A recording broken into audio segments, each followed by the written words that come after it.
The Whispering House. They told Ava not to go into the Briar Hollow house. The locals whispered about it in half-jokes and shivered glances, like children daring each other to walk into a graveyard at midnight. Everyone in town remembered what had happened there, except for Ava. She was new. She didn't believe in curses. It started when Ava bought the old Victorian house for half its worth, thinking she'd struck gold. She planned to renovate it, maybe flip it for profit. It stood alone at the edge of the woods, shrouded in ivy and mist, its windows like black, watching eyes. The town called it the Whispering House. At first, it was the usual haunted house stuff. Footsteps where there shouldn't be any, cold drafts in rooms with no open windows, doors that creaked open in the night. She laughed it off. The house was old, that's all. But then came the voices. They started faintly, like wind under the door. Whispered words, unintelligible, brushing past her ears as she fell asleep.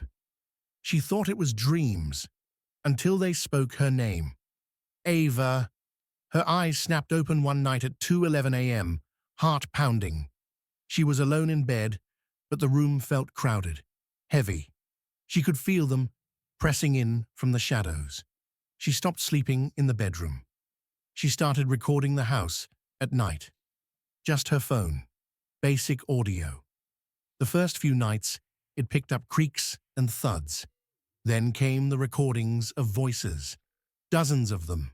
Sometimes whispering in unison. Sometimes moaning. Sometimes laughing. Screeching, broken laughter that didn't sound human. She played one of the recordings for a neighbor. The woman turned pale, told her to burn the house down and leave. Instead, Ava dug into the house's history. She found reports dating back over a century.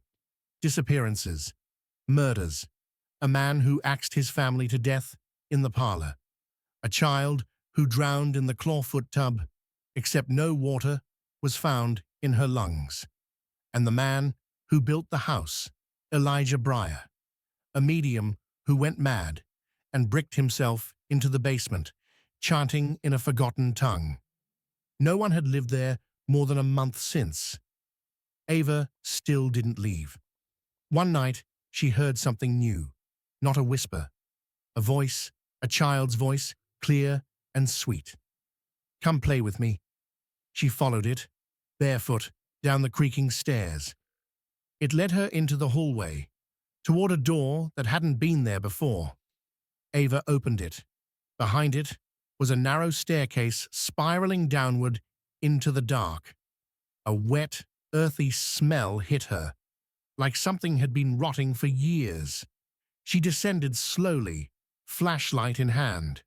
The air grew colder with each step. Whispers tickled her ears. Shapes moved just beyond the light. She reached the basement and found the walls were covered in words, scratched into the stone. Words she didn't understand. In the center of the room was a mirror. But it didn't reflect her. It reflected the house as it used to be, pristine, new, candlelit. And in it, she saw them, the people who had died there, their pale, staring eyes, their mouths moving in silent screams. Then, one by one, they turned to look at her and smiled. The mirror cracked down the middle. Ava stumbled back, but behind her, the stairs were gone. Just a wall. The whispers rose into screams. She ran blindly, the house shifting around her. Hallways where closets used to be. Windows looking into rooms she hadn't seen before. Faces in the walls. She screamed, but the house absorbed the sound. She wasn't alone anymore. And she finally understood why no one stayed. The house didn't just haunt you. It kept you. Weeks passed. The house went up for sale again. Cheap.